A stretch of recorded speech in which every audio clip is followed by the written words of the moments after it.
কি গো, মন খারাপ কেন? কি হয়েছে? ভাবি কি হলো হাসি? একটু তরকারি দাও না, তোমার ভাই ব্যবসায় যাবে, আমার এখনো রান্না হয়নি। ও দিচ্ছি, দাও।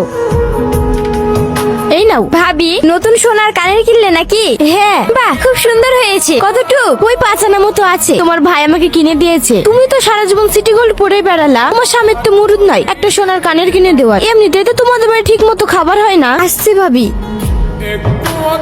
কি গো, খেলে না? খেলাম তো, আসছি।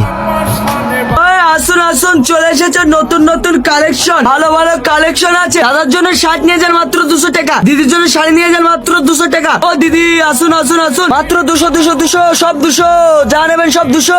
এই শাড়িটার দাম কত? দিদি যা নেবেন সব 200। দেখুন শাড়িটা দেখুন, খুব ভালো মাল। দেখে নিন, দাদার জন্য শার্ট নিয়ে যান মাত্র 200 টাকা। ওই 200 200।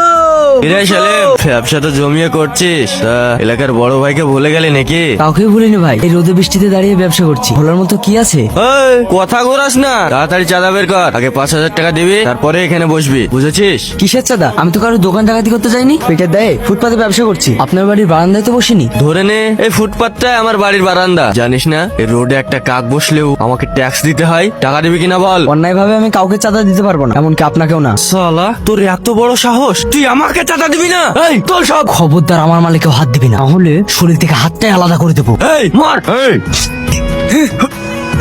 সালা, তোকে দেখে নেবো।